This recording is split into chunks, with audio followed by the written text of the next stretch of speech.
প্রিয় শিক্ষার্থী বন্ধুরা, আসসালামু আলাইকুম। রিডিং অ্যান্ড স্পেলিং কোর্সের ১৬তম ক্লাসে আপনাদের সকলকে স্বাগত জানাচ্ছি। আমি মোহাম্মদ সোহেল রানা। আজকের ভিডিওতে আলোচনা করব কনসোনেন্ট এর পরে ইআই থাকলে যেভাবে উচ্চারণ করবেন। তার আগে ছোট্ট একটি রিকোয়েস্ট, যারা এখনও সোহেল বাড়ি ইউনিটি চ্যানেল সাবস্ক্রাইব করেনি তারা এখনও সাবস্ক্রাইব করে পাশে থাকা বেল আইকনটি প্রেস করে দিন, যাতে করে আমাদের পরবর্তী সকল ভিডিও নোটিফিকেশন সবার আগে আপনি পেয়ে যান। চলুন ভিডিওটি শুরু করা যাক।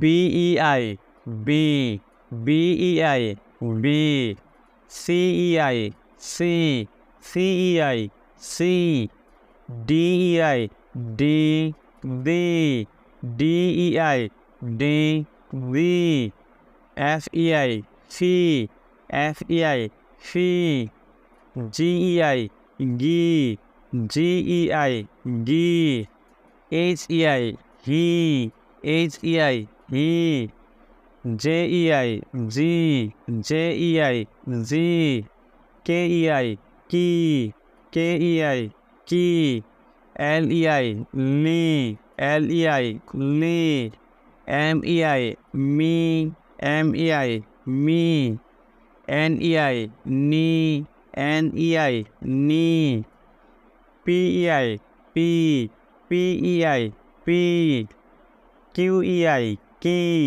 কিউইআই, কি, আরইআই, রি, আরইআই, রি, এসইআই, সি, এসইআই, সি, টিইআই, টি, টিইআই, টি, ভিইআই, ভি, ভিইআই, ভি, এক্সইআই, ক-দন্তস্বরযুক্ত দীর্ঘকার জি এক্সি, এক্সইআই, ক-দন্তস্বরযুক্ত দীর্ঘকার জি এক্সি,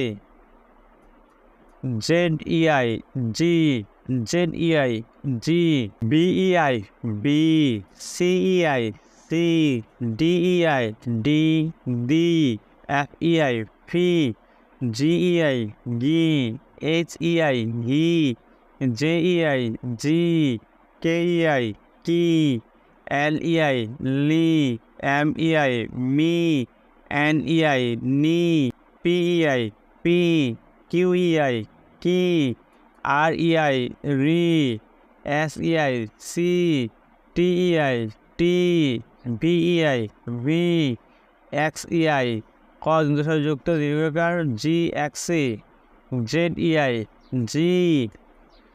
ভিডিও শেষে আবার আপনাদের অনুরোধ যাচ্ছি, যারা এখনও সোহেল বাড়ি ইউটিউব চ্যানেলটি সাবস্ক্রাইব করেনি তারা এখনই সাবস্ক্রাইব করে থাকা বেল আইকনটি প্রেস করে দিন, যাতে করে আমাদের পরবর্তী সকল ভিডিওর নোটিফিকেশন সবার আগে আপনি পেয়ে যান।